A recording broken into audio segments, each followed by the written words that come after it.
कौन बना मसीहा? किस मुसीबत में है देश? कौन है आरव? क्या हुआ आरव को? वीडियो स्टार्ट करने से पहले दोस्तों आपके लिए गुड न्यूज है। अगर आप भी सिनेमा की दुनिया से जुड़ना चाहते हैं और काम करना चाहते हैं तो डिस्क्रिप्शन बॉक्स में दिए हुए जॉब लिंक पर क्लिक करें और इस अपॉर्चुनिटी का भरपूर फायदा उठाइए। बी टाउन के बादशाह शाहरुख खान इस वक्त अपनी अपकमिंग फिल्म्स के लिए चर्चाओं में हैं और इसी लिस्ट में उनके फिल्म जवान का नाम भी शामिल है। सोर्सेस की माने तो इस फिल्म में किंग खान का डबल रोल होने वाला है। फिल्म को डायरेक्ट कर रहे हैं साउथ इंडियन फिल्म्स के सुपरस्टार डायरेक्टर एटली। शाहरुख खान के साथ इस फिल्म में नयनतारा, सानिया मल्होत्रा और सुनील ग्रोवर जैसे कलाकार भी शामिल होंगे। कहानी की शुरुआत होती है देश में बढ़ रही बॉम्ब ब्लास्ट से। चारों तरफ अफरा तफरी मची हुई है और इसकी वजह आतंकवाद के सबसे बड़े सरगना अंशुमन को बताया जा रहा है। अंशुमन ने पूरी दुनिया के सामने जल्दी ही हिंदुस्तान को बर्बाद करने की बात कही है। इसके साथ ही न्यूज चैनल पर यह खबर भी फैल रही है कि इंडियन गवर्नमेंट और आर्मी फोर्सेस इसके लिए कुछ भी नहीं कर रहा है। क्या बकवास है ये सब? टीवी ऑफ करते हुए इंडियन आर्मी के सीनियर ऑफिसर रमेश मल्होत्रा यानी अनुपम खेर कहते हैं। उनके सामने बैठे रोहित यानी सैयद अहद पूछता है, तो सर अब क्या करेंगे हम लोग? सीनियर ऑफिसर कहते हैं, वही तो मुझे कुछ समझ नहीं आ रहा। अगर आरव होता तो सब कुछ हैंडल कर लेता। रोहित सरप्राइज होकर पूछता है, आरव? सीनियर ऑफिसर कहते हैं, हाँ आरव, हमारे आर्मी फोर्स का आज तक का सबसे जाबाज ऑफिसर, देश का मसीहा जो बिना डरे बिना हिचकिचाए कोई भी मुश्किल पार कर जाता है। रोहित पूछता है, तो सर अभी कहाँ है वो? सीनियर ऑफिसर कहते हैं, वो पता नहीं कहाँ है, बट आई विश जहां भी है जल्द ही वापस आ जाए। अगले सीन में एक बड़ा सा घर दिखाया जाता है जिसमें पहली बार शाहरुख खान की झलक दिखाई देती है। घर का मेन डोर खुलता है। वीर यानी शाहरुख खान अंदर आता है और सबसे पहले अपने शूज उतार कर हैंड वॉश करता है। फिर टेबल पर रखी मेडिसिन उठाता है और एक कमरे का दरवाजा खोलता है। उस कमरे में और कोई नहीं बल्कि वीर का पापा आरव यानी शाहरुख खान है। आरव काफी कमजोर हो चुका है।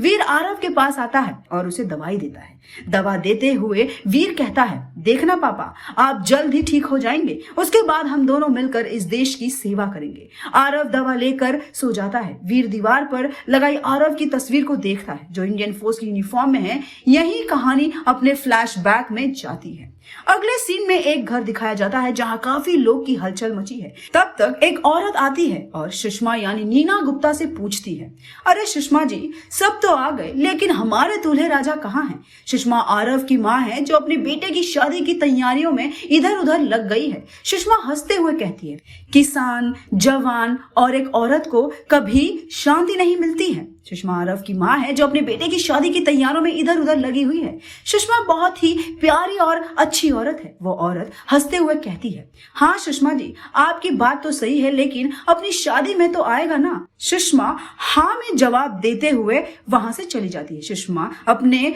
पति राजेश यानी मुकेश मांजरेकर के पास जाती है और कहती है, सुबह से 100 मेहमान पूछ चुके हैं कि आरव कहाँ है, क्या जवाब दूं मैं सबको? राजेश कहता है, अरे आप भड़कती क्यों हैं, आ जाएगा वो। सुषमा कहती है, कब आएगा? उधर राधिका का भी बुरा हाल हो रहा होगा।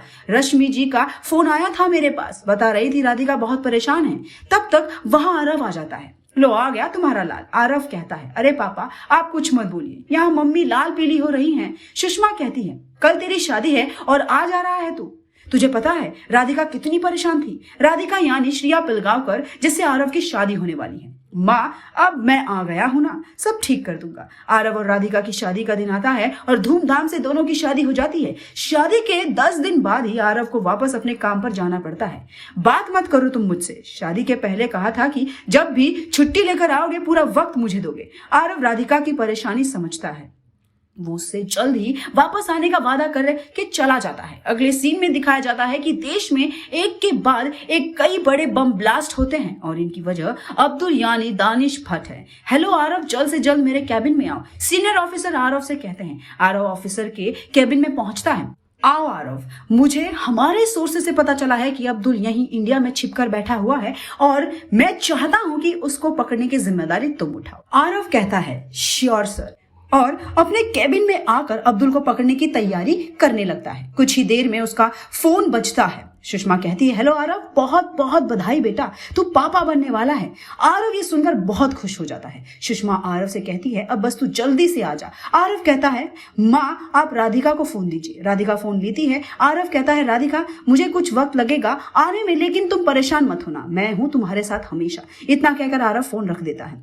अगले सीन में आरव को एक फोन आता है और वो सुबह 3 बजे ही अपने ऑफिस से निकल जाता है। आरव आंखों में काजल लगाए और कुर्ता पजामा पहनकर शहर के बड़े से मार्केट में पहुंच जाता है, जो सिर्फ आधी रात के बाद ही चलती है। उस मार्केट में किसी भी बाहरी आदमी का आना मना है। आरव जैसे ही मार्केट के बाहर पहुंचता है, उसे 2 आदमी रोक लेते हैं। आरव कहता है, मेरा नाम फैजल है, मुझे अंदर सलीम भाई से मिलना है। वो आदमी आरव की चेकिंग करता है और उसे अंदर जाने देता है। आरव देखता है कि वहां अलग अलग तरीके के बॉम्ब और बंदूकें रखी हैं। हर एक उम्र का इंसान उस मार्केट में मौजूद है। आरव सलीम का पता पूछते हुए सलीम के पास पहुंचता है और कहता है, अस्सलाम वालेकुम भाईजान।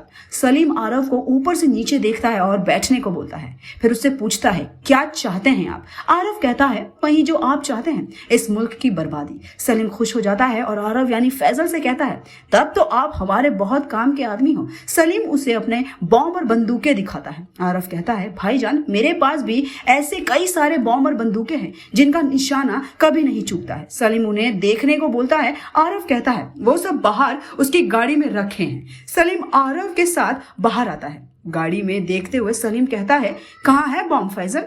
आरव सलीम को कनपट्टी पर बंदूक रखते हुए कहता है, तुम्हें क्या लगा तुम तक कोई पहुंच नहीं सकता? अब्दुल पीछे देखता है और अपनी जेब से गन निकालकर हवा में निशाना छोड़ता है। आरव देखता है कि कई सारे आदमी उसकी तरफ दौड़ते हुए आ रहे हैं। इधर अब्दुल भागना शुरू करता है। उसे भागते हुए देख आरव उसे गोली मार देता है। तब तक एयरप्लेन आता है और आरव को उन आदमियों के बीच से उठा लेता है। तुम पागल हो गए थे क्या आरव? सीनियर ऑफिसर आरव से कहते हैं। आरव बताता है कि उसे जो ठीक लगा उसने उस वक्त पर वही किया। सीनियर ऑफिसर अब्दुल के मरे हुए पकड़े जाने पर गुस्सा करते हैं और आरव को कल का इंतजार करने को बोलते हैं। आरव परेशान होकर अपने केबिन में बैठा होता है। तब तक उसके पास फोन आता है और आरव फोन रखकर रोने लगता है। क्या है आरव के रोने की वजह? जानने के लिए बने रहिए हमारे साथ और स्टोरी से जुड़े व्यूज कमेंट सेक्शन में जरूर बताइए।